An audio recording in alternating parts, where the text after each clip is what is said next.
when everything started, how it all started, and how the shift happens into the fashion industry.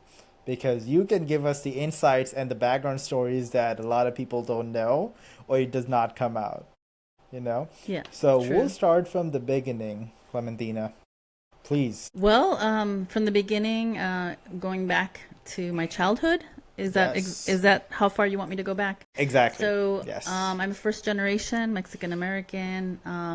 I lived on a migrant camp when I was a young girl, and that kind of set the tone for the activist in me because my father marched with Cesar Chavez, Dolores Huerta, and just seeing him marching and gathering, groups of people, and then also seeing how change can happen. People is power, and then also just witnessing when he was, like when he'd come home and he'd be telling us stories about what happened when he was working in the fields, and some of the stories he would say were like my eyes and my ears would be like, that's not possible.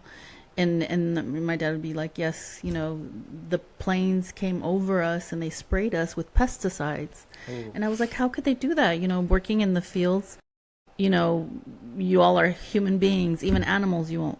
What year was that? So that was back in the 70s, you Oh, know okay.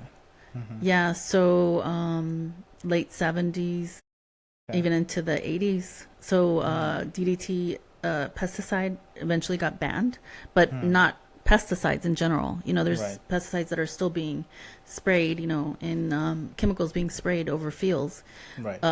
Hopefully not over the workers anymore, but every once in a while I do hear some stories. So, but back then they would just be spraying the fields with the workers working on them. And the thing is, my dad did develop health issues because of that. So that was very impacting to me as a child, seeing that there was no care for a human life, and how, I hope that someday I can make a difference. And that's why when I work with in fashion, that's what I'm trying to bring awareness to, the harms that fashion has, with chemicals, with toxins and microplastics. And as you all have heard, Right. it's very, very horrifying what's happening right now with microplastics in humans.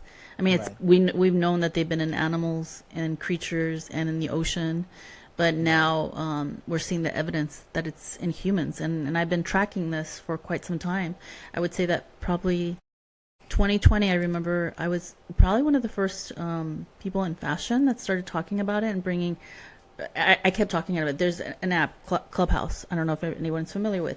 So I Okay. was on there during the pandemic, and I would be like talking about it all the time. So anybody that heard me, Mm-hmm. and there was a lot of people that heard me, Is that a I would be video talking about. platform or you just type a blog? It's an audio platform, Oh, and so okay.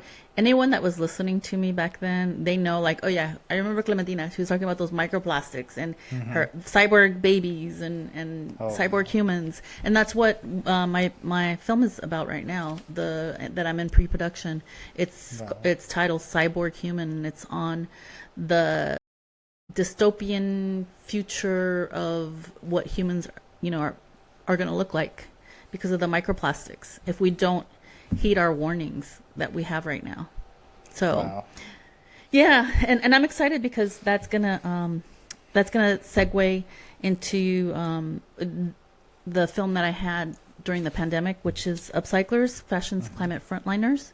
Yes. And A the beautiful director one. was Roxana Chapela, and it was the first film that was speaking on the movement of upcycling. Mm-hmm. So, I'm really excited for people to learn more about this film, and it's going to go into crowdfunding. So I'm definitely going to make sure that the community, la comunidad, everybody comes together, because I think they would be very excited about the film.